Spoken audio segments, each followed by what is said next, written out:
नमस्कार दोस्तों, जन मुद्दों की बात धर्मराज के साथ मेरे शो में आप सबका स्वागत है। वर्तमान समय में पूरे भारत की राजनीति एक ऐसी दिशा में जा रही है जिसने भारत के पढ़े लिखे बुद्धिजीवियों, पत्रकारों और जो गंभीर नेता हैं उनके होश उड़ा रखे हैं। किसी को यकीन नहीं होता है कि एक दौर था राजनीति में कि जब युवाओं के विचारों से, उनके भाषणों से, उनके मुद्दों से सरकारों की चूलें हिल जाया करती थी। और एक आज राजनीति का दौर ऐसा आ गया है जहां युवा दक्षिणपंथी राजनीति से प्रभावित होकर सिर्फ और सिर्फ एक बातें करना जान रहे हैं, वह है मुस्लिम विरोधी राजनीति करना। ऐसा क्यों न हो, जिस देश के प्रधानमंत्री अगर अपने चुनावी सभाओं में ऐसे भाषण दें कि कपड़े देखकर वो जान जाते हैं कि बदमाश कौन है, शरीफ कौन है, आतंकवादी कौन है, उस देश के युवा अगर अपने रास्ते से भटक रहे हैं तो इसमें कोई आश्चर्य की बात नहीं है। राजनीति का रूप 50 साल पहले, 40 साल पहले, 30 साल पहले कैसा था और वर्तमान समय में राजनीति का रूप कैसा हो गया है, इस पर बात करने के लिए संभवतः पत्रकारों को एक नंबर पर रखा जाता है। लेकिन आज हमारे जो मुख्य अतिथि हैं, आज के जो हमारे चैनल के अतिथि हैं, वे ऐसे शख्स हैं जो पत्रकारिता की दुनिया के एक बड़े नाम थे, बिहार में पत्रकारिता करते थे और राजनीति में जब आए तो इन्होंने एक अमिट छाप छोड़ी। मैं अपने इस शो में पूर्व सांसद अली अनवर अंसारी जी का बहुत बहुत स्वागत करता हूं। शुक्रिया धर्मराज जी। सर, बहुत ही आपका परिचय में कम मैंने दिया है ताकि आजकल जानते हैं शॉर्ट मेमोरी का ज़माना है, लोगों में पेशेंस की भी कमी होती है, लोग तुरंत लिफाफे के भीतर क्या है जान लेना चाहते हैं। तो आपका इंट्रोडक्शन बीच बीच में भी आता रहेगा। बहरहाल आपका नाम भी ऐसा है कि प्रधानमंत्री नरेंद्र मोदी भी आपको अपने साथ खींचना चाहते हैं, यह बात किसी से छिपा हुआ नहीं है। जो भारतीय जनता पार्टी मुस्लिम विरोधी राजनीति करने के लिए जानी जाती है, उस भारतीय जनता पार्टी से ताल्लुक़ रखने वाले प्रधानमंत्री नरेंद्र मोदी जी ने भी उस शब्द का इस्तेमाल किया है, बल्कि करते रहते हैं, जिसके आप सबसे बड़े माहिर नेता हैं। वैसे माहिर खिलाड़ी कह देंगे तो हो सकता है कुछ लोग नाराज़ हो जाएं। मैं बात कर रहा हूँ पसमानदा शब्द की। पसमानदा जो राजनीति है, जो पिछड़ेपन की राजनीति है, प्रधानमंत्री नरेंद्र मोदी भी इस शब्द के दीवाने हैं। भाजपा पर कितने भी आरोप लग जाएं, लेकिन ज़रूरत पड़ने पर पसमानदा शब्द को बोलने से मोदी नहीं घबराते हैं। पहला सवाल तो आपसे यही है कि पसमानदा शब्द को आप कैसे देखते हैं? आखिर मोदी जी उसके दीवाने क्यों हो जाते हैं बीच बीच में? देखिए, आपने अपनी भूमिका में बिल्कुल सही बातें की हैं और आपका पहला सवाल भी बहुत सही है।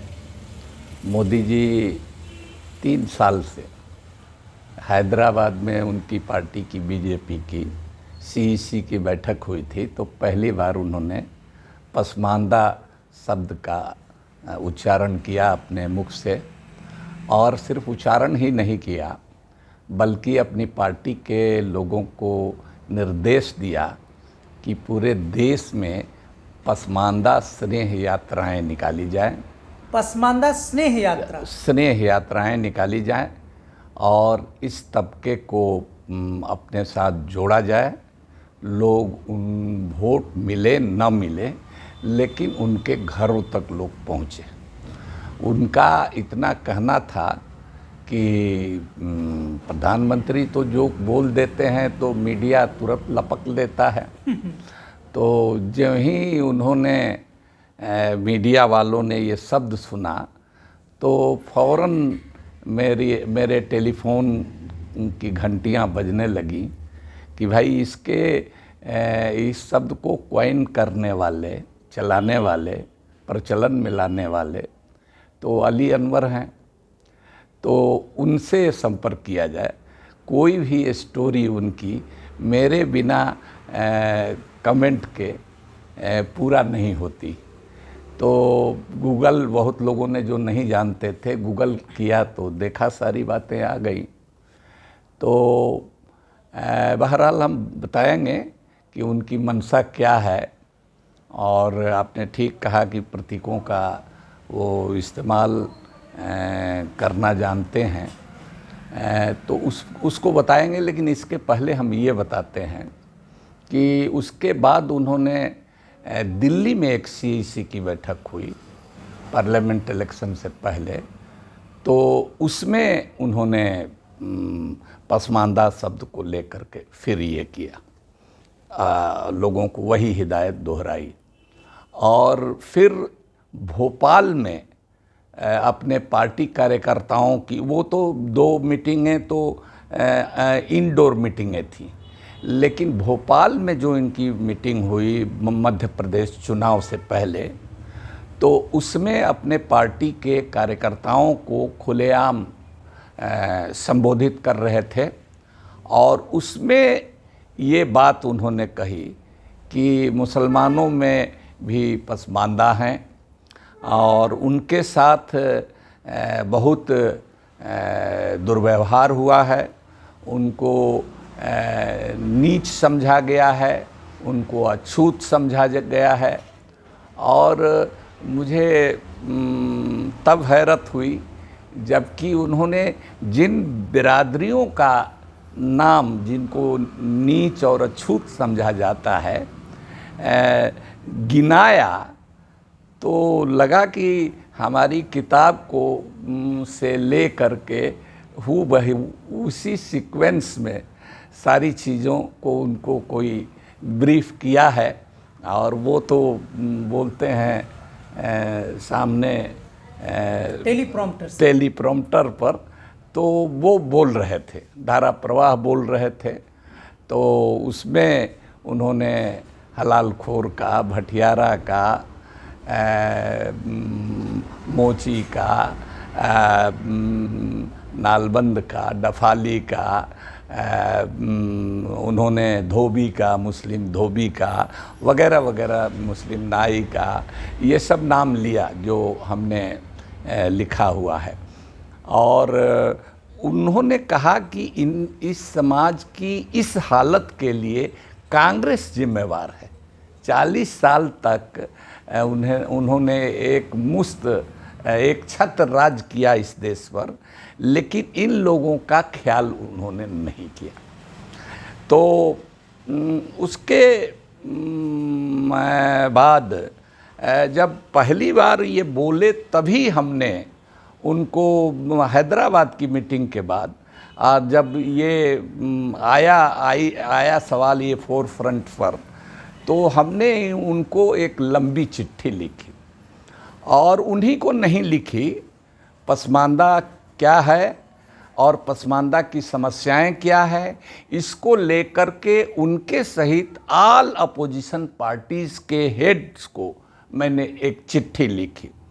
और सबके इंटरनेट पर, उनके इंटरनेट का जो आईडी था, उस पर हमने वो चिट्ठी भेजी।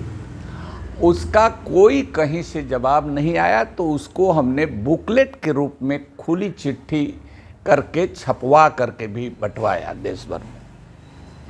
तो उसमें हमने कहा ये कि भाई पसमानदा स्नेह के तलबगार नहीं हैं। आप कौन होते हैं, या कोई भी सरकार या कोई भी पार्टी, हम जनता हैं, अब इस देश के नागरिक हैं। हमको स्नेह की नहीं ज़रूरत है, हम स्नेह के मोहताज नहीं हैं, हम कोई बच्चे नहीं हैं। तो हमको सम्मान और बराबरी चाहिए। तो कई इंडियन एक्सप्रेस से लेके, टेलीग्राफ से लेकर के कई अखबारों ने तो ये हेडिंग लगाया कि स्नेह नहीं सम्मान चाहिए, किसी ने लगाया स्नेह नहीं बराबरी चाहिए, ये छपा। तो देखिए ये लोग कितने इस मामले में कितने चतुर हैं कि इन्होंने देखा कि अरे वाह, तो उन्होंने एक दिल्ली के इस्लामिक कल्चर सेंटर में एक मीटिंग कराई और इसी नाम से, जैसे देखिए जैसे आरएसएस रजिस्टर्ड नहीं है, उसी तरह से हमने जानबूझ करके अपने संगठन को रजिस्टर्ड नहीं कराया, क्योंकि हम इसको एनजीओ नहीं बनाना चाहते थे। ये एक सामाजिक सुधार आंदोलन था, तो सामाजिक आंदोलन था, हमने रजिस्टर्ड नहीं कराया।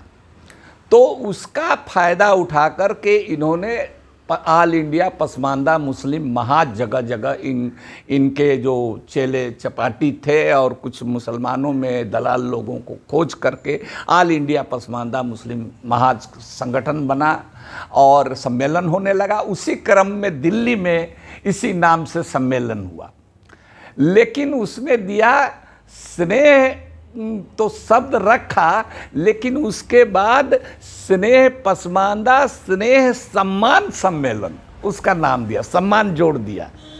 तो ये इतने बारीकी से चीज़ों को पकड़ते हैं कि भाई हमसे गलती हुई तो उसमें सुधार करते हैं। तो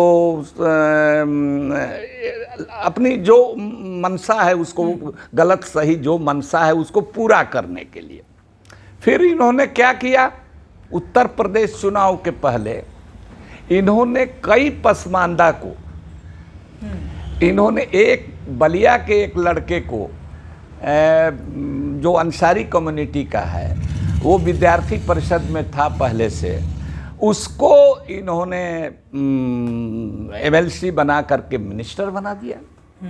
एक अलीगढ़ मुस्लिम यूनिवर्सिटी के वीसी को इन्होंने नेशनल एग्जीक्यूटिव में रखा, एमएलसी पहले बनाया, उसके बाद अपनी पार्टी के नेशनल एग्जीक्यूटिव में पसमानदा के नाम पर रखा। यूपी में उर्दू अकादमी, मदरसा बोर्ड, वक्फ बोर्ड, इस तरह के जो मुसलमानों से संबंधित इदारे हैं, संस्थान हैं, उनका अध्यक्ष नियुक्त किया।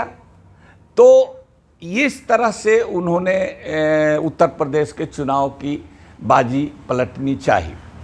तो फिर बिहार में भी इनका पूरा इंटेलिजेंस लग गया। पूरे देश में जो भी थोड़े बहुत पसमानदा नाम से हमारे साथ लोग जुड़े हुए थे, सबका डाटा इन्होंने इकट्ठा किया।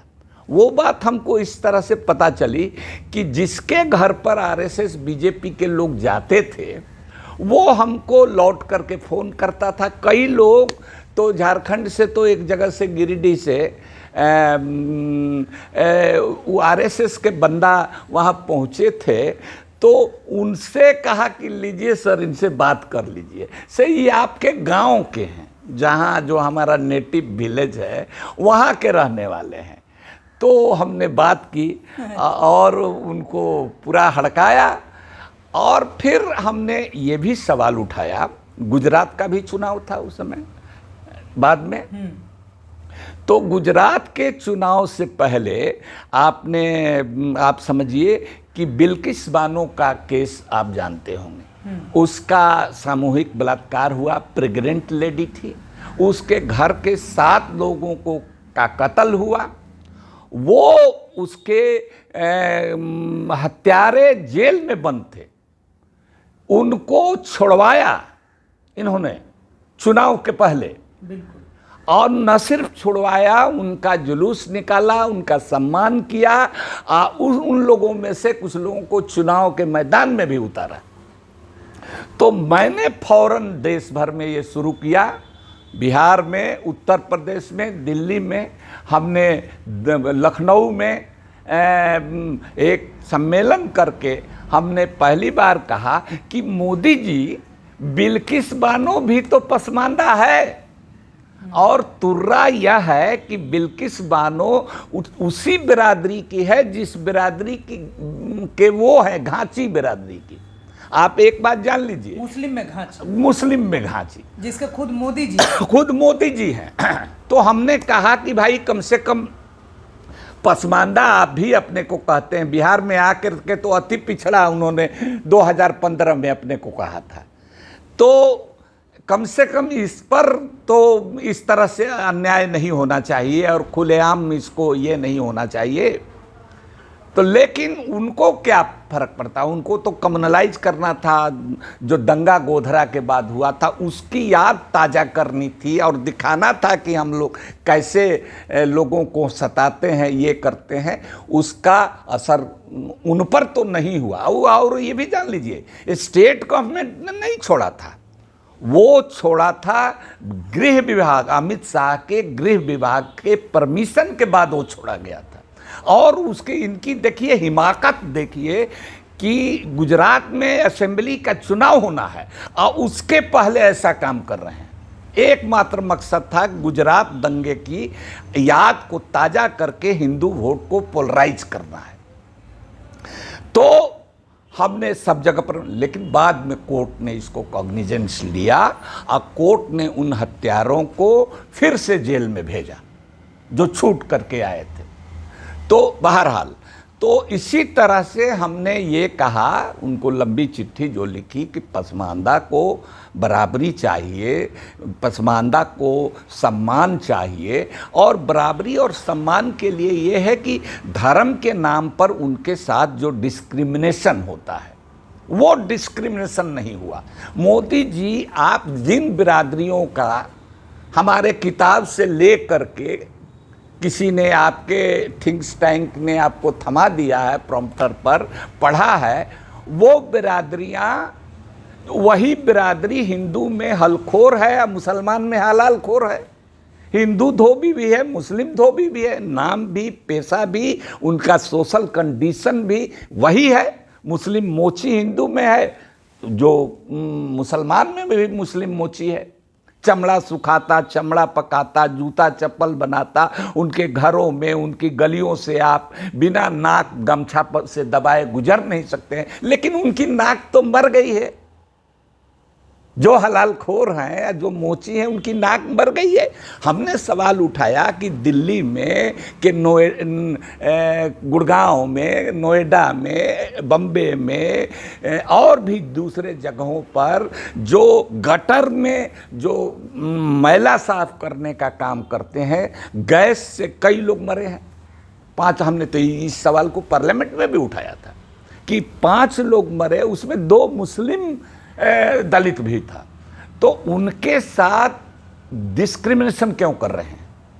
सच्चर कमेटी, रंगनाथ मिश्रा कमीशन को नकार करके उसने कहा, अब सिफारिश में दी है कि मुसलमानों में दलित की तरह की जातियां भी हैं और उनके साथ धर्म के आधार पर भेदभाव नहीं होना चाहिए। और 341 धारा को हटा करके, जो कि कोई पार्लियामेंट से पास नहीं है, वो एग्जीक्यूटिव आर्डर से उसको प्रेसिडेंशियल आर्डर बना के, अध्यादेश बना के लागू किया गया है। तो इसमें कॉन्स्टिट्यूशन अमेंडमेंट की कोई ज़रूरत नहीं है, उसको आप लागू कीजिए। जिस तरह से सिखों को शामिल कर लिया, सिख पहले दलित में नहीं थे, नियो बुद्ध दलित में नहीं थे।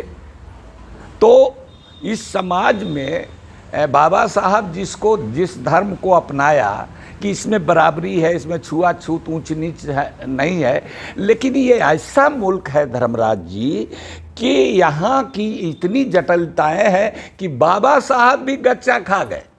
उनके नहीं रहने पर उस धर्म में भी बीपी सिंह की सरकार ने नियोबोध करके उनको दलित की कैटेगरी में रखा, जो दलित से कन्वर्ट होकर के गए थे। तो हमने कहा कि उसी तरह से ईसाइयों में भी दलित हैं, मुसलमानों में भी दलित हैं, उनको वो दर्जा मिलना चाहिए। तो आप ये दीजिए। तो इनकी चालाकी देखिए, जब चुनाव आता है तो बहुत तगड़ा तरह से ये करते हैं। ये मामला 20 साल से सुप्रीम कोर्ट में पेंडिंग था। जब सुनवाई पर आया, यूयू ललित थोड़े दिन के लिए चीफ जस्टिस हुए थे, तो उनके समय उन्होंने देखा ये धड़ाधड़ फैसला कर रहे हैं, कहीं इस पर भी फैसला न कर दें, तो उन्होंने तुरंत उनको वहाँ लिख के दिया कि इसको ये पॉलिटिकल इशू है, इसको आप मत देखिए, इसके लिए हम एक कमीशन बना रहे हैं। केसी सुब्रमण्यम शायद नाम है उनका, एक आयोग बनाया, वो भी चीफ जस्टिस ऑफ इंडिया रह चुके थे। तो उनके पिता भी कभी ईसाई थे, बाद में चतुर सुजान लोग थे तो अपना हिंदू दलित बने। चूँकि ईसाई में तो दलित की कैटेगरी में नहीं आते, तो हिंदू धर्म कबूल किए वो। तो उनको चीफ जस्टिस रिटायर को उन्होंने उस कमीशन का मेंबर बना दिया। अब मेंबर जब बना दिया, यूयू ललित जब चले गए, यूयू ललित साहब, तब फिर सुप्रीम कोर्ट में लिख करके दिया कि नहीं, हम कमीशन बनाए हैं, इसको जो ये लोग बाहरी हैं, ये लोग मूल रूप से यहाँ के निवासी नहीं है, इनको शेड्यूल कास्ट का दर्जा नहीं दिया जा सकता है। ये लिख करके दो बार दिया, एक बार यूयू ललित साहब के समय, एक बार फिर दोबारा दिया। तो हम वक्तन व वक्तन इनके हरेक चालबाजी का पर्दाफाश करते रहे, और हमने देखा कि भाई हमने अपना अभियान तेज किया। हम तो पसमानदा मुस्लिम महाज 1958 में बनाए। हमारी किताब उससे पहले 96 में लिखी, 2001 में हमारी किताब प्रकाशित हुई वाणी प्रकाशन से, मसावात की जंग। आपने कब का 1958? नहीं, 96-97 में हमने वो किताब लिखी। दरअसल हमको पत्रकारिता का एक प्रेस्टिजियस अवार्ड है, के बिरला फाउंडेशन फेलोशिप, वो फेलोशिप हमको मिला था। उस ज़माने में हमको 1.25 लाख रुपया मिला था, 1 साल से अखबार से छुट्टी मिली थी, तो हमने उसको पूरा करके दिया। लेकिन किताब छपने में कुछ देर हुई। ये 2001 में वो किताब आई, मसावात की जंग। उसके पहले 1998 में हमने ऑल इंडिया पसमानदा मुस्लिम महाज नाम का संगठन बना लिया। हमने देखा कि उसके किताब पूरी छपने से पहले रिएक्शन जानने के लिए उसका एक चैप्टर हमने बुकलेट के रूप में छपवाया था, जिसका नाम था सर के भल खड़ी मुस्लिम सियासत। उस पर जो हंगामा बरपा और उसके बाद जो हमारी घेरेबंदी शुरू हुई, खास करके मुस्लिम जो एलिट मुस्लिम है, जो सो कॉल्ड अशराफ मुस्लिम है, उनके लीडर, आम जनता की बात मैं नहीं कर रहा हूँ, उनके जो सियासी लीडर थे उनके तरफ से, और जो रिलीजियस लीडर थे उनके, जो मठाधीश लोग, यहाँ भी पंडे लोग बैठे हुए हैं, मुसलमानों के पंडित, हाँ, मजहबी इदारा बना करके। दरअसल वो मजहबी इदारा नहीं है, सब एनजीओ है, सब सरकार से, देश से और विदेश से पैसा लेते हैं। तो उन लोगों ने हाय तौबा मचाया। आपसे मैं बताऊं, हैरत की बात, आप हैरत कीजिएगा कि जब ही मेरी वो किताब आई 98 में ही, और जब ही हमने ऑल इंडिया पसमानदा मुस्लिम महाज बनाया, तो ही दिल्ली के एक एनजीओ ने और कुछ यहाँ के जो मजहबी इदारे हैं, उन्होंने मिल करके एक एएन सिन्हा में जो एक बड़ा राष्ट्रीय सम्मेलन किया, और उसमें हमारे इस मूव से लोगों को सावधान किया, नाम नहीं लिया, सावधान किया कि भाई एक आदमी हो गया है जो मुसलमानों को बांट रहा है, जातियों में बांट रहा है, ऊंच नीच का झगड़ा खड़ा कर रहा है। दलित पसमानदा क्या होता है, अल्लाह एक, कुरान एक, उसका नबी एक, फिर मुसलमान एक, तो ये पसमानदा शब्द कहाँ से आया? तो ये बांटने की ये साजिश है। ये इस बात को जुमे की नमाज में, खुतबा में भी लोगों ने कई जगह पढ़ना शुरू किया, और डर से कि इसके बंदे का नाम मत प्रचारित हो, हमारा नाम नहीं रखते थे। बंदा तो यही था जिसका नाम अली अनवर है, जो इस संगठन को बनाया पहली बार। तो इसके बाद समझ लीजिए कि हमने ये काम शुरू किया लगातार करते रहे। बीपी सिंह साहब 2001 में पटना के गांधी मैदान में इस किताब का रस्म इजरा हुआ, विमोचन हुआ। प्रभास जोशी जी जनसत्ता के संपादक थे, उनकी बड़ी भूमिका थी हमको फेलोशिप दिलवाने में, बल्कि बिना अप्लाई किए वो फेलोशिप हमको मिला था। वो हमारी लेखनी से परिचित थे, हमको और यहाँ के हिंदुस्तान के एक रिपोर्टर हैं श्रीकांत जी को मिला था। तो लोगों ने देखा था कि पारखी नज़र थी उनकी, देखा था कि ये लड़का हिंदू सोसाइटी पर कुछ नए तरह से काम कर रहा, अति पिछड़े पर काम कर रहा, पिछड़ों के आंदोलन को याद दिला रहा है, कैसे कैसे त्रिवेणी संघ के आंदोलन से और कैसे आंदोलन चले हैं।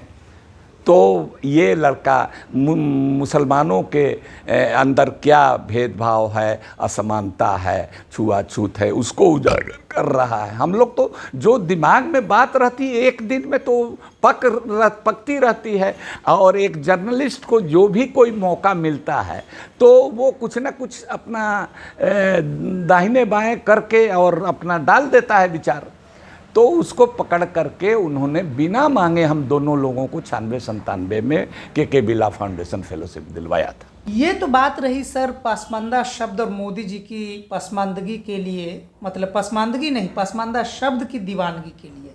लेकिन फिर वही बात घूम के आ गई कि आखिर प्रधानमंत्री नरेंद्र मोदी से पहले पसमानदा की राजनीति, चाहे भले शब्द आपने दिए, लेकिन जिन लोगों की बात आपने की, क्या उन लोगों की बात आपसे पहले या प्रधानमंत्री नरेंद्र मोदी के केंद्र में आने से पहले कभी हुई थी? आपको याद आता है? हाँ, देखिए मैं बहुत अच्छा सवाल आपने किया। देखिए, सामाजिक आंदोलनों का दूरगामी असर होता है। बाबा साहब अम्बेडकर की भी चिंता थी, जब हम उनको पढ़ते हैं तो पाते हैं कि उनकी भी चिंता थी कि भाई हिंदू समाज में तो सामाजिक बराबरी के लिए बहुत सारी लड़ाइयाँ हुई हैं, बहुत सारे योद्धा महापुरुष हुए हैं, लेकिन मुस्लिम समाज में इस बात की कमी है, वो अपना मर्ज छिपाते हैं। तो बाबा साहब ने इसको रेखांकित किया है। तो देखिए, जब हमने शुरू किया पसमानदा मुस्लिम महाज बना करके, तो उस समय 98, हाँ 98 में, उसके बाद 2004 में कांग्रेस की सरकार बनती है, मनमोहन सिंह जी प्रधानमंत्री बनते हैं। तो मैं कहूँगा कि इतनी संवेदनशीलता थी कि एक नया सवाल, कोई मेमोरेंडम लेकर के किसी से मिल करके, हम कभी वफद कहते हैं उर्दू में, ले करके डेलीगेशन लेके कहीं किसी से हम नहीं जाते हैं। मैं नहीं गया था, अपना काम कर रहा था, अखबार वाले लिख रहे थे, चूँकि नई बात थी, मुस्लिम समाज की बात थी, तो काफ़ी अखबारों में छप रहा था। तो उसको कॉग्निजेंस उस पर लिया, रंगनाथ मिश्रा कमीशन बनाया 2004 में सबसे पहले। आप कहेंगे कि रंगनाथ मिश्रा कमीशन जो इतना महत्वपूर्ण है, हाँ, भारतीय राजनीति में, वो आपके आंदोलन के बाद 1998 में हम ये किया, 2004 में यूपीए 1 में, यूपी नहीं, 19 होगा 2004 में, 2004 में यूपीए 1 में Ranganath Mishra commission, chief justice of India retire, उनकी अध्यक्षता में। और मज़ेदार बात यह है कि जो उसका टर्म्स ऑफ रेफरेंस था कि अन्य धर्मों में दलितों की पहचान का काम ये कमीशन करेगा। अदर दैन हिंदू, अन्य धर्मों का क्या मतलब हुआ? Other than Hindu, other than Sikh, other than Buddhist. ये अन्य धर्मों का माना अब 2 ही धर्म बचता है, ईसाई बचता है और मुसलमान बचता है, जो हम लोग क्लेम कर रहे थे। तो इन धर्मों में पहचान का कि दलित हैं तो कौन है, और उनका कैसे उनको सहायता की जा सकती है, कैसे उनकी समस्या का समाधान किया जाए, कैसे एडजस्ट किया जा सकता है, इसके लिए कमीशन, यही टर्म्स ऑफ रेफरेंस ये बना। तो जो मुस्लिम के एलिट तबके हैं, उन्होंने देखा कि अरे वाह, ये तो इतना बड़ा माने काम कर दिया इस आंदोलन ने, जो उसके इंटेलेक्चुअल्स हैं, उसके पॉलिटिशियन हैं, ट्रेडिशनली सभी पार्टियों में भरे हुए हैं, कांग्रेस पार्टी में भी भरे हुए थे। तो उन्होंने ये फरियाद लगाई मनमोहन सिंह सरकार से कि भाई एक मुसलमानों का ओवरऑल व्यू भी लिया जाए कि क्या हालत है। तो सच्चर कमेटी उसके बाद बनी। अच्छा, रंगनाथ मिश्रा पहले। आप कहेंगे कि रंगनाथ मिश्रा कमेटी के केंद्र में आपका आंदोलन था। हाँ, और आपके आंदोलन के जो सामने में एक आंदोलन चल रहा था दूसरी तरफ हाँ, से, उसको भी एड्रेस करने के लिए सच्चर कमेटी रिपोर्ट बनाई गई। वो उनकी मंशा ये थी कि सभी मुसलमानों को रिजर्वेशन के दायरे में लिया जाए। हमने जब शुरू किया तो यही लोग मांग करते थे कि सैयद में भी, शेख में भी, पठान में भी, मलिक, मिर्जा, मुगल में भी तो गरीब लोग हैं। तो वो आर्थिक आधार पर बिल्कुल हिंदुओं जैसा हिंदुओं के हाँ, जैसा। कि आरक्षण नाम सुनते ही हाँ, हाँ, भी कहने लगे उनके कि सुदामा बड़ा गरीब था। हाँ, काउंटर उनका चलने लगा। वो तो हमको कोई एतराज़ नहीं था। वो कमीशन बना, सच्चर कमेटी। और ये भी जान लीजिए कि रंगनाथ मिश्रा कमीशन की रिपोर्ट पहले आई, लेकिन उसको दबा करके रखा गया।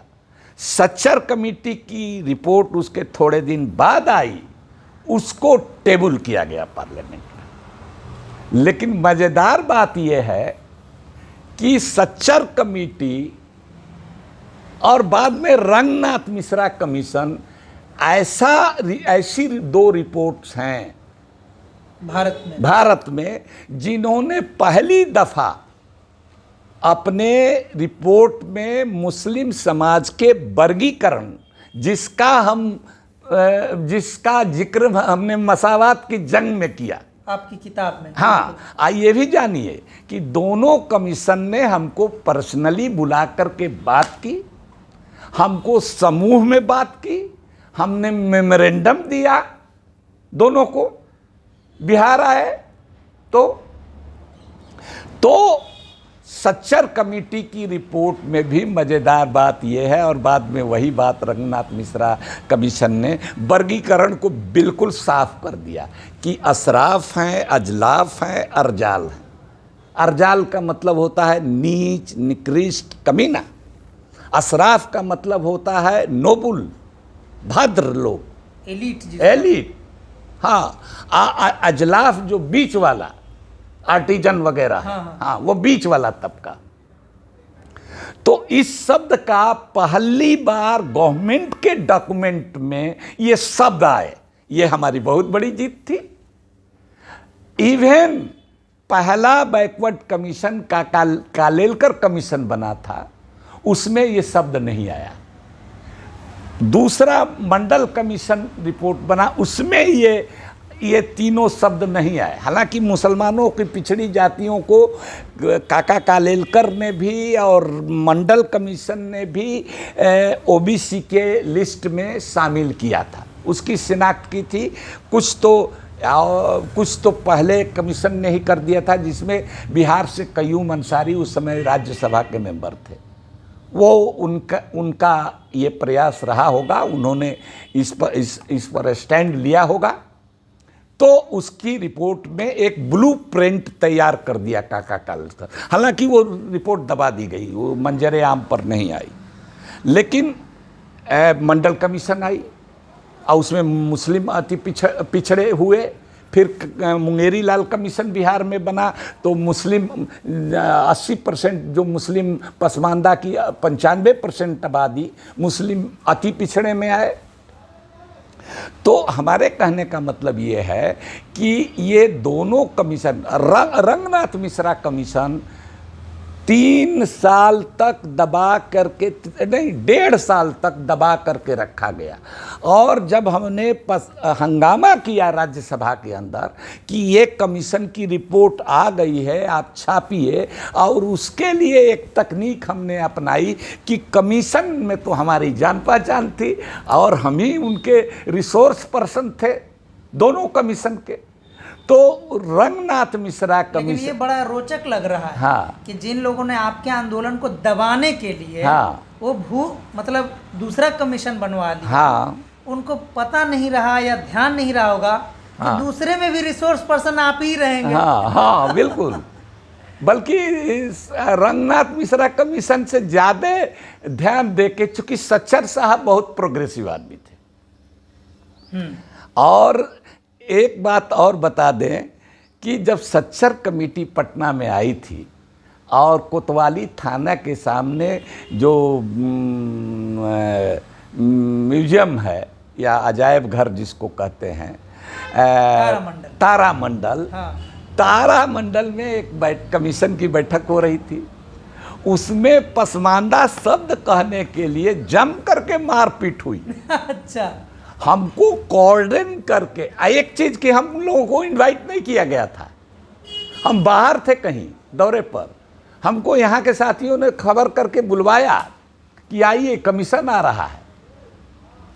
तो हम लोग गए, और गए तो हमारे एक साथी ने जो अब इस दुनिया में नहीं है, कयूम अंसारी साहब के बेटा, उन्होंने कहा कि उसके पहले एक कटिहार मेडिकल कॉलेज के मालिक जो थे, जो अशराफ थे, उन्होंने कहा कि सब मुसलमान एक है, सबकी हालत ख़राब है, वही जो लॉजिक देते हैं हिंदू जनरल कैटेगरी के लोग, दिया।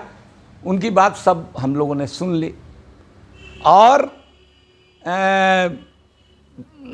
जब इन्होंने पसमानदा की बात, थोड़ा वो हड़बड़ी में हम लोग सुन रहे थे, लेकिन वो हड़बड़ी में हाथ उठाने लगे। एक्स मिनिस्टर थे, एमएलए थे, रह चुके थे, एमएलसी रह चुके थे, हाथ उठाना शुरू किया। तो कमीशन ने कहा कि बोलिए। तो उन्होंने कहा कि नहीं, ये सब एक तरह का नहीं है, उसमें पसमानदा भी हैं। अब ये शब्द कहना था कि मारो मारो शुरू हुआ, कुर्सियां चलने लगी, लात कमीशन के सामने, कमीशन के सामने, थाना के सामने। और जो उसका सेक्रेटरी था माइनॉरिटी विभाग का, वो भी एलिट तबके से आता था, उसने हम लोग को बुलाया ही नहीं था, ऐसे ही लोगों को जुटाया था कि दूसरा अपोजिशन वाली बात ही नहीं जाए। लेकिन हम लोग को पता चल गया, घुस गए। तो घुस गए तो मारपीट हुई, तो वो लोग मजबूत पड़े। तो हमको तो किसी तरह से कॉर्डन करके पिछले गेट से निकाल दिया गया। लेकिन वहाँ जो किसी का दांत टूटा, किसी का हाथ टूटा, किसी का सर फटा, हमारे लोग थे। एक डॉक्टर का सर फटा, एक नहीं दांत टूटा, एक इंजीनियर का सर फटा, ऐसे लोग थे। तो हमारे कहने का मतलब ये कि इस तरह से विरोध हुआ। तो बाद में सच्चर साहब हमको मिले दिल्ली में, जब मैं एमपी बन के गया तो उनसे मुलाकात हुई एक कार्यक्रम में। तो उन्होंने कहा कि अली अनवर साहब, जो बात आप कहते थे उस दिन उन लोगों ने उस बात को अपनी हरकत से साबित कर दिया कि इस तरह का व्यवहार होता है आप लोगों के साथ, और जम करके रिपोर्ट की। और उन्होंने ये कहा कि मुसलमानों का एक तबका ऐसा है, एक बड़ा तबका ऐसा है जिसकी हालत हिंदू दलितों से भी खराब है। और रंगनाथ मिश्रा कमीशन ने तो बजाते ये सच्चर कमेटी ओवरऑल ये जायजा लिया। और ये हम लोग भी मानते हैं कि ओवरऑल मुसलमानों के साथ भी नौकरियों में और दूसरी चीज़ों में मुसलमान होने के नाते जो डिस्क्रिमिनेशन होता है वो होता है, लेकिन हम लोग उसके वर्स्ट विक्टिम हैं। हम लोगों को मुसलमान होने के साथ साथ मुसलमान में भी छोटा जात होने के चलते भी डिस्क्रिमिनेशन होता है, विद इन सोसाइटी होता है। और सरकार हो या प्राकृतिक कोई आपदा हो, उसमें जाहिर है सबसे कमज़ोर लोग उसके वर्स्ट विक्टिम होते हैं। तो हमने ये किया। तो कहने का मतलब कि आप ये कह रहे हैं कि मोदी जी से पहले, मोदी जी जो श्रेय, अगर मोदी जी आने वाले समय में कोई रिसर्चर कहे कि भाजपा ने पसमानदा की राजनीति को केंद्र में लाया, जो बहुत लोग लिखते हैं, बल्कि बहुत सारे मामलों में आजकल आपके जो एक ज़माने में मित्र रहे होंगे, ऐसा मेरा ऐसी मेरी उम्मीद है, दिलीप मंडल जी हाँ हाँ बिल्कुल बिल्कुल। बहुत सारे मामलों में मोदी जी को श्रेय दे देते हाँ हैं हाँ बिल्कुल कि उन्हीं के आने से ऐसा हुआ है। बिल्कुल बिल्कुल। हो सकता है पसमानदा में अगर किसी दिन हाँ उनका मूड फिर जाए तो यह भी कह दें कि हाँ। मोदी जी के आने के बाद पसमानदा की हाँ, राजनीति केंद्र में आई। सही है। जबकि हमारी कई बुकलेट और ये के विमोचन में जाति जनगणना वगैरह का रिलीज करने में वो दिल्ली में शामिल होते थे। हम लोगों के कई मीटिंग में हम लोगों ने बुलाया था, लेकिन वो यूं टर्न लिया, एकदम मोदी कैंप में चले गए। तो खैर चले गए। एक बात आपने कही थी, एक मुहावरा आपने कहा, एक फ्रेज आपने कहा कि मुसलमानों में दलाल हैं। बड़ा ही मतलब थोड़ा सा कि आप खुद मुस्लिम नेता के बतौर देखे जाते हैं और इतनी मतलब सख्ती से, साफ गोई से ये कहना कि मुसलमानों में भी दलाल होते हैं, तो उस पर कुछ आप कैसे? नहीं, देखिए दो चीज होता है ना। हाँ। एगो मोदी जी ने कैटेगरी बनाई है लाभार्थी की। अच्छा। एगो कैटेगरी बनाई है लोभार्थी की। अच्छा। तो लोभार्थी लोग हैं, महत्वाकांक्षाएं हैं उनकी, समाज की कोई, और हर जमाने में हर कौम में होता है, ये कोई नई बात नहीं। तो आप कहेंगे कि हाँ। ये कोई आपको जो मुस्लिम लोग निशाने पे लें इस बात के लिए, इसमें कोई ऐसी बात नहीं है। ये बड़ी चलताऊ सी बात है। चलताऊ बाबा साहब अम्बेडकर को हराने वाला उनका पीए था खड़ा होकर के उनके खिलाफ, तो अब क्या कहिएगा।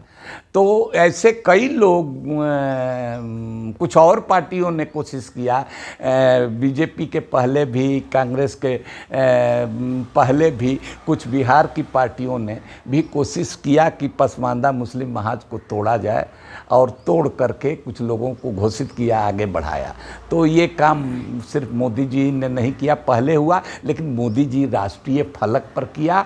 और जब हमने उनका जवाब दिया कि भाई बुलडोजर तो हम लोगों पर चलता है, मॉब लिंचिंग हम लोगों की होती है, गो रक्षा के नाम पर 95% पसमानदा मुसलमान मारे जाते हैं, तो घर वापसी के नाम पर हम लोगों को धर पकड़ा जाता है।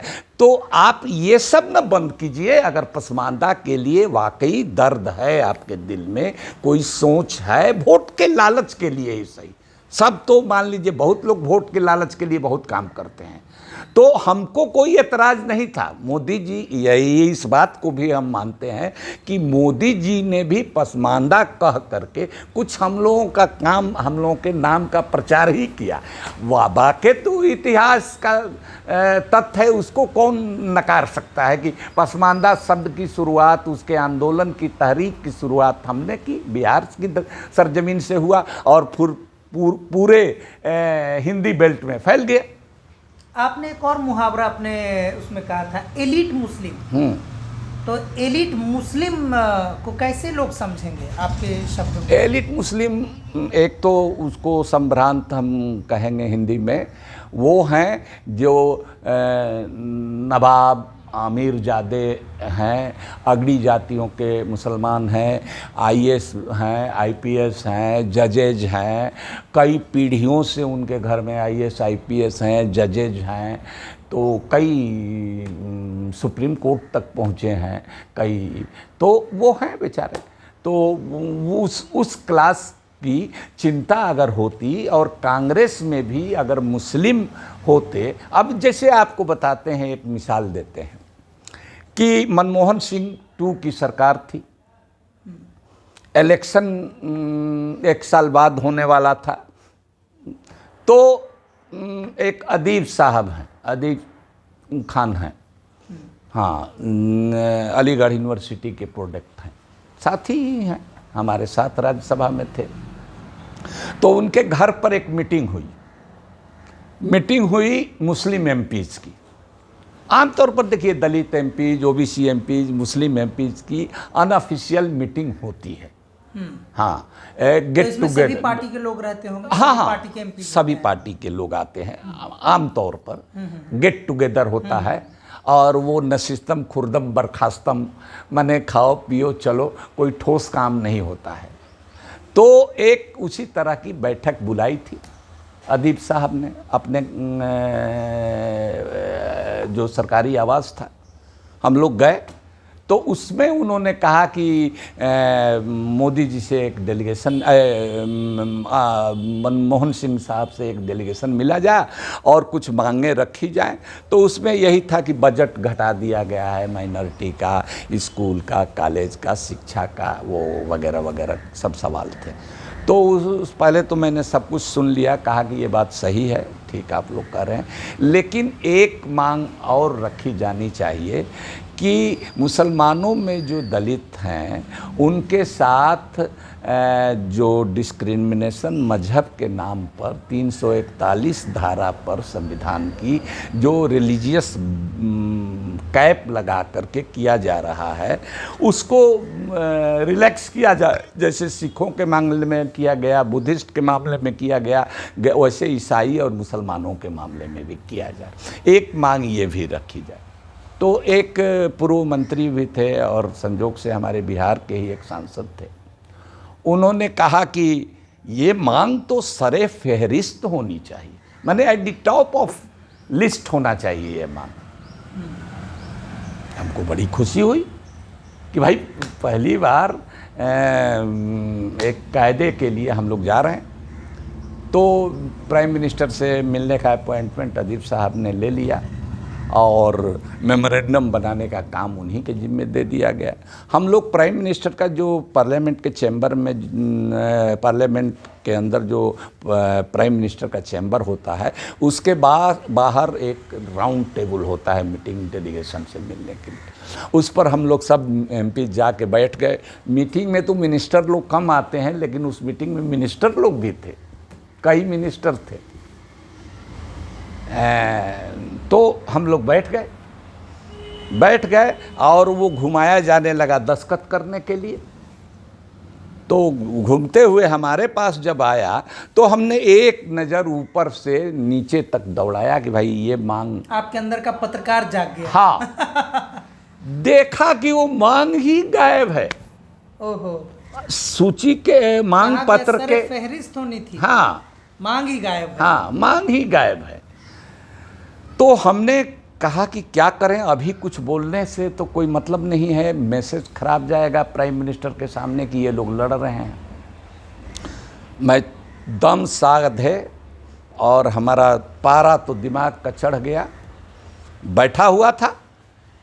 ज्यों ही प्राइम मिनिस्टर आए, कबल इसके कि अदीब साहब या कोई मिनिस्टर साहिबान मीटिंग की औपचारिक रूप से शुरुआत करते, मैं फूट पड़ा। मैंने कहा कि मनमोहन सिंह जी, आप ही ने सच्चर कमेटी बनाई है, आप ही ने रंगनाथ मिश्रा कमीशन बनाया है और दोनों कमीशन ने ये रिकमेंड किया है। सच्चर कमेटी ने भी दलित मुसलमानों के लिए रिकमेंड किया है SC स्टेटस, और रंगनाथ मिश्रा कमीशन ने भी किया है। तो आप इस मांग को क्यों नहीं माने ये करते हैं? सुप्रीम कोर्ट भी आपसे पूछ रहा है कि इस बारे में क्या आपका स्टैंड है, क्यों नहीं उसको लिख करके देते हैं? हम थोड़ी ऊंची आवाज में बोल रहे थे, गुस्से में थे। तो जानते ही हैं मनमोहन सिंह जी बहुत निहायत शरीफ इंसान थे और बहुत ही धीमी आवाज़ में उन्होंने कहा कि ये मामला पॉलिटिकल अफेयर्स कमेटी के सामने, जो कैबिनेट है उसकी एक पॉलिटिकल अफेयर कमेटी के सामने है। हमने कहा कि सर अब तो नया चुनाव आ रहा है, उसके पहले एक ये काम कर देते तो बहुत बड़ा काम होता, आपके खाते में ये जाता। सुन लिया। उसके बाद तो फिर लोग अपना वही पुरानी राग आलापना कर दिए, शुरू कर दिया। ये स्कूल नहीं है, से बजट ऐसे कम हो गया, बजट बढ़ाया जाए वगैरह वगैरह किया जाए, तो शुरू हो गया। तो जब मीटिंग ख़त्म हुई, उनके सामने कुछ नहीं किया। जब गलियारे से सेंट्रल हॉल होते हुए प्राइम मिनिस्टर के चैम्बर से सेंट्रल हॉल की तरफ हम लोग बढ़े तो बिगड़े। हमने कहा कि आप लोगों की नियत में खोट है।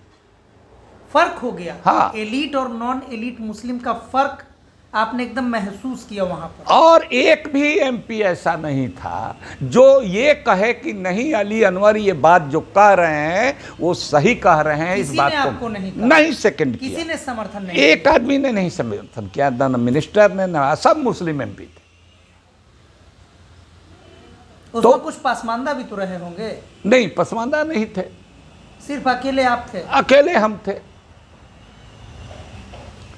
तो रंगनाथ मिश्रा कमीशन की रिपोर्ट को भी पेश कराने के लिए, टेबल कराने पर रखने के लिए एक बार सदन में हम ब्रस्ट कर गए और इतना हंगामा किया। लोग कहते हैं कि ये केले चना भाड़ फोड़ता है, ये केले ही चना भाड़ फोड़ता है। मैंने इतना हंगामा किया, 3 बार सदन की कार्रवाई स्थगित कराई।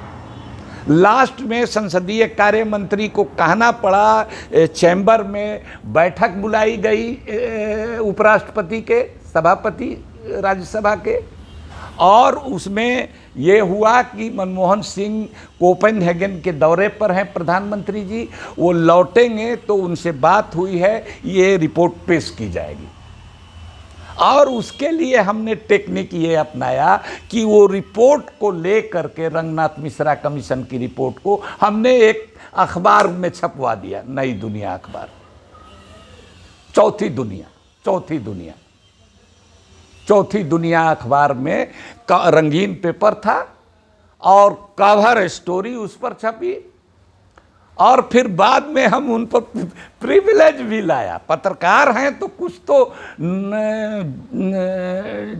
टेक्नोलॉजी जुगाड़ की करनी पड़ेगी ने, रिपोर्ट निकलवाए, छपवाए और अखबार पर प्रिविलेज भी किया कि ये छाप दिया। पहले तो हम लोगों को मिलना चाहिए, लेकिन अब तो कुछ हुआ नहीं अखबार तो का। आपने अपनी जिंदगी में ये फर्क जो है, जिंदगी में जो स्ट्रगल बोलते हैं, बिल्कुल आपने, चूंकि आप खुद पसमानदा समाज से आते हैं, बिल्कुल आप जिद्दी किस्म के भी नेता रहे हैं।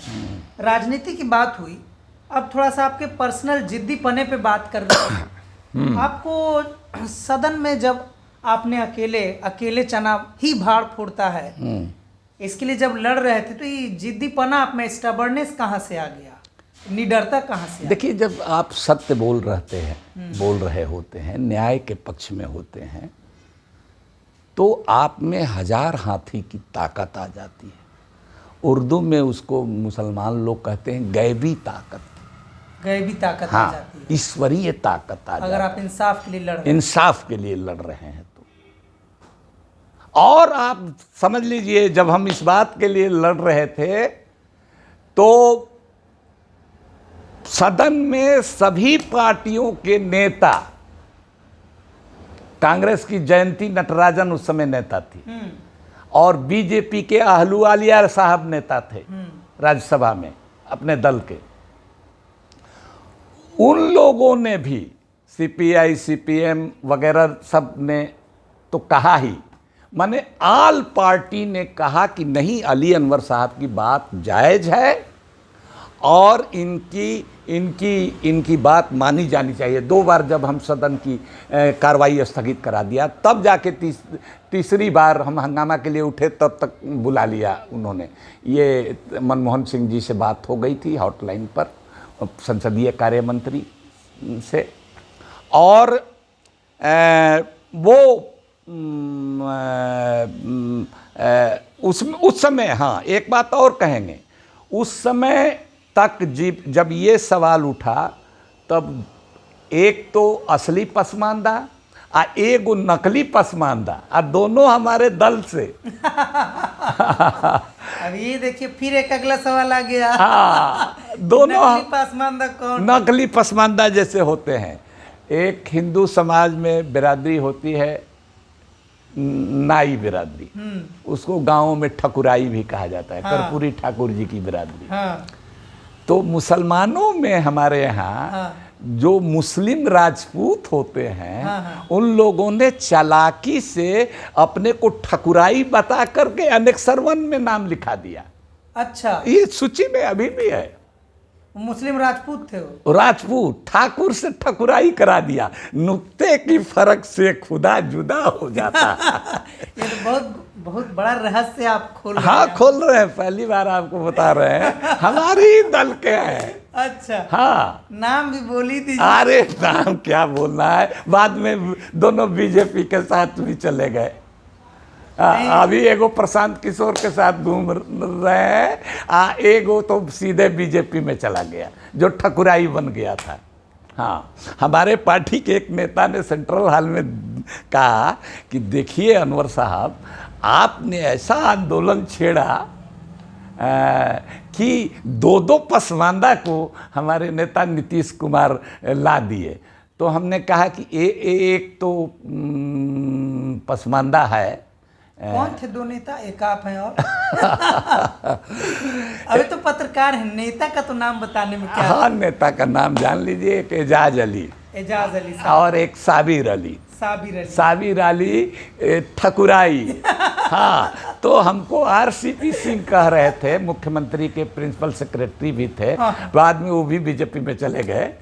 तो उन्होंने कहा, साबिर अली आए थे नए नए, वो पहले रामविलास जी के पार्टी से वो एमपी बने थे, और उनका 1 साल शायद बाकी था या 1.5 साल बाकी था, तो इधर आ गए। तो इधर से उनको फिर राज्यसभा भेज दिया गया, अपना पूरा टर्म पूरा किए, दोबारा नहीं भेजा नीतीश कुमार ने।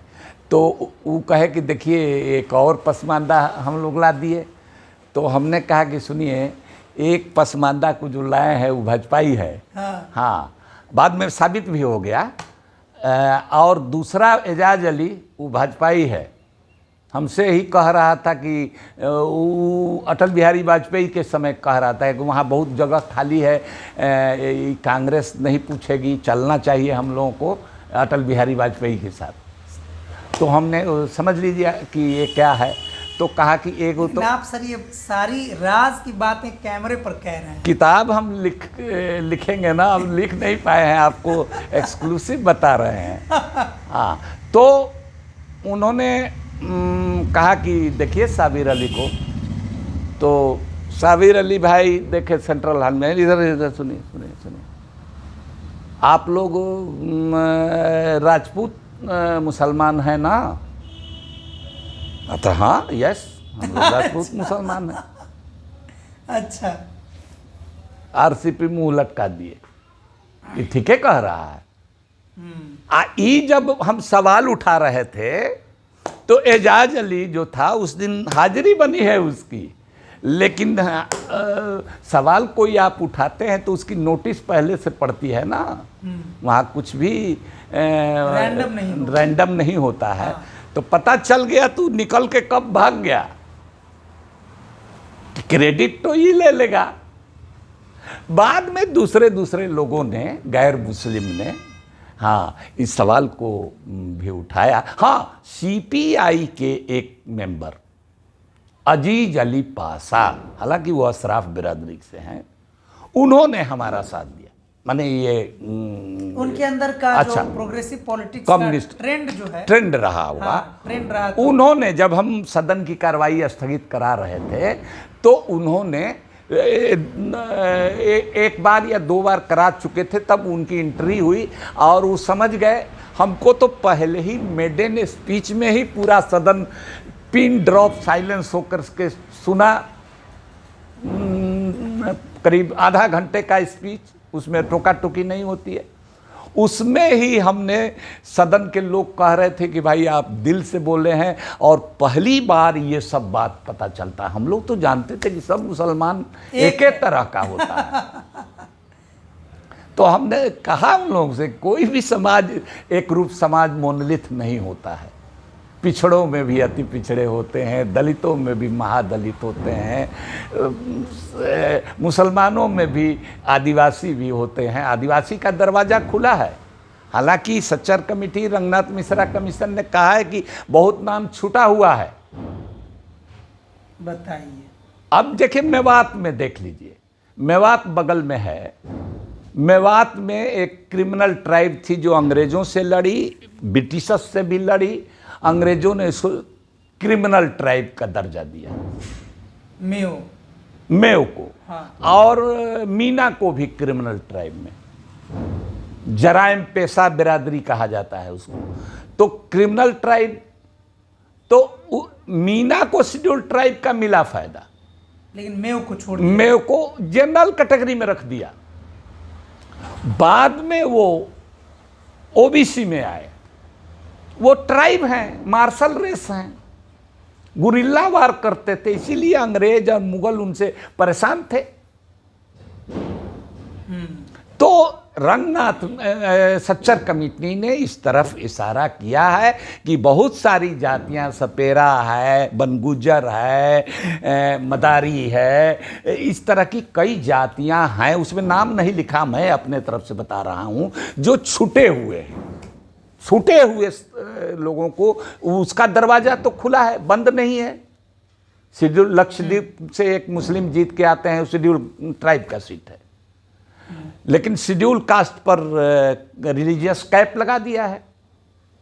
तो ये सब है। अब आज का इस सीरीज का आखिरी सवाल मैं पूछूंगा, क्योंकि आपसे कई सीरीज में इंटरव्यू करना पड़ेगा। जो बातें आप लिखने की प्लानिंग कर रहे होंगे, मुझे लग रहा है एक्सक्लूसिव पार्ट वाइज मैं ही आपका इंटरव्यू कर लूँगा। आज का आखिरी सवाल ये है कि आप इतनी निडरता से बोल जाते हैं, तो डर तो लगता ही होगा कि अगली बार नहीं भेजे जाएंगे सदन में, राज्यसभा लोकसभा का टिकट नहीं मिलेगा, या राजनीति से मतलब साइड कर दिए जाएंगे। डर तो लगता होगा आपको। हम पहली बार जब चुन के गए 2005 में, तो एक मुस्लिम राज्यसभा के सदस्य हमको मिले, मोतीउर रहमान साहब। अब नाम ही सबका कहवा रहे हैं तो सुन लीजिए। मोतीउर रहमान साहब मिले और हमको उन्होंने कहा, शायद आरजेडी से गए थे, उन्होंने कहा कि अली अनवर साहब, आप वो अशराफ थे? हाँ, बहुत अच्छे आदमी हैं, बहुत अच्छा बोलते हैं, लेकिन देखिए ये सब धंधा बंद कीजिए, ये पसमानदा वाला। उन्होंने आपको कहा? हाँ, ये सब धंधा बंद कीजिए, ये सब, नहीं तो आप दोबारा नहीं आइएगा इस हाउस में। ये बात कहा था? मतलब मैं पहला शख्स नहीं हूँ जो इस सवाल पूछ रहा हूँ। हाँ, पहले आपकी राजनीति की शुरुआत में ही उन्होंने आपको चेता दिया कि आप नहीं आइएगा। तो ये सारा जोखिम ले करके ये सब काम कर रहे थे, क्योंकि हम एक मिशन को ले करके हम आए थे पार्लियामेंट में। और पहला लोग आते हैं तो अपने नेता की तारीफ और अपनी पार्टी की, अपने राज्य की समस्या वगैरह वगैरह बोलते हैं, लेकिन हमने जो हमारा मिशन पसमानदा था, उस पर दलित मुसलमान थे उसके केंद्र में, उस पर मैं बोल रहा था। तो इसलिए मैं जानता था कि ये हो सकता है, क्योंकि मैं उनकी ताकत से नावाकिफ़ नहीं था, क्योंकि सब जगह वही हैं, सभी पार्टियों में, बीजेपी में भी वही हैं, सैयद शाहनवाज हुसैन हैं और मुख्तार अब्बास नकवी हैं। तो सब पार्टी में, कांग्रेस में, इमें उमें, सब में वही लोग हैं। तो लेकिन मैं दूसरी दफ़ा आया, तब तक वो बेचारे का तब तक अल्लाह के प्यारे हो गए थे, उनसे मुलाकात नहीं है, लेकिन उन्होंने ये बात कही। तो आज का यह इंटरव्यू जो पसमानदा आंदोलन में कैसे सांसद साहब ने अपने ज़िंदगी में पत्रकारिता की दुनिया से लेकर राजनीति की दुनिया में संघर्ष किया, उसको एक आला मुकाम तक पहुंचाया, बल्कि यूँ कहेंगे कि अभी बहुत सारी चीज़ें होनी है। अभी दलित मुसलमान शब्द जो आप बार बार बोल रहे हैं, उस पर एक राजनीति में एक बार घमासान होना तय है, चाहे वो आज हो, 5 साल बाद हो, 10 साल बाद हो। लेकिन फिर वही बात याद आती है कि जब बाबा साहब अम्बेडकर अपने समाज के लिए लड़ रहे थे, तब भारत के लोगों को बाबा साहब के बारे में उम्मीद नहीं था कि 21वीं सदी के सबसे बड़े नायक हो जाएंगे। मुझे उम्मीद है कि जिस मुस्तैदी से, जिस तैयारी से आपने पसमानदा समाज के लिए न केवल अपनी ज़िंदगी में बल्कि संसद तक में आवाज़ उठाई है, आने वाले दिनों में आपका भी नाम वैसे ही लिया जाएगा जैसे बाबा साहब का नाम आज लिया जाता है? देखिए, एक लाइन हम हाँ, बिल्कुल एक बिल्कुल। लाइन हाँ, कि ये शुरू में ही बात आनी चाहिए थी, लेकिन आगे के लिए कभी अगर बातचीत होगी तो उसमें कि पसमानदा शब्द ही हमने क्यों चुना, क्यों चुना? इस पर लंबी बातचीत होगी, फिर कभी बात होगी तो इस पर हम प्रकाश डालें। हाँ, तो साथियों, आज के लिए मैं आप सब की तरफ से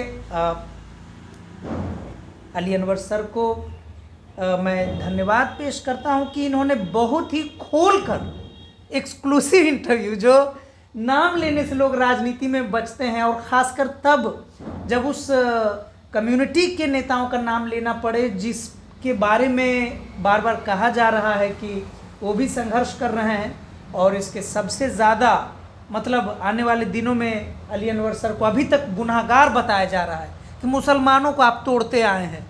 नहीं, अब स्थितियां बदली हैं, अब बदल गई हैं इसलिए कि मुक्त हो गए, बरी हो गए हैं। हाँ, बरी हो गए हैं इसलिए कि मुसलमानों का सबसे मालदार और सबसे बड़ा संगठन, जिसका दिल्ली में ITO पर हेडक्वार्टर है, जमीयत उलमाए हिंद जिसका नाम है, उसने पिछले साल रामलीला मैदान में एक सम्मेलन करके बजाबते पसमानदा के पक्ष में प्रस्ताव पास किया और ये कहा कि अब इससे सच्चाई से इनकार नहीं किया जा सकता है कि मुसलमानों का एक बड़ा तबका पसमानदा रह गया है और उनकी ये मांगे जो हम आपसे चर्चा जायज़ हैं।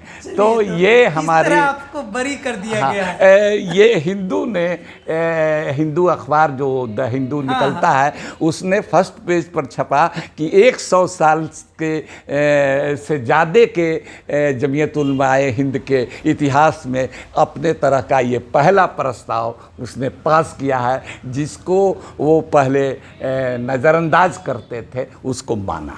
वाह, ये तो अंततः आप बरी कर दिए गए हैं और उम्मीद है कि पसमानदा आंदोलन अब अपने शिखर पर पहुंचेगा। सर, मैं अपने दर्शकों की तरफ से पुनः मैं आपको धन्यवाद देना चाहता हूं कि आपने अपना बड़ा कीमती वक्त हमारे चैनल के लिए। आपको भी बहुत बहुत शुक्रिया और आपके दर्शकों को भी शुक्रिया, जो लोग भी देखें और अपनी राय भी आपके पास भेजें और आपके ज़रिए हमको भी वो मालूम हो, ताकि आगे कभी बातचीत हो तो मैं उसका भी जवाब दे सकूं। साथियों, आगे फिर मिलते हैं अगले मुद्दे पर, तब तक के लिए शुक्रिया, धन्यवाद।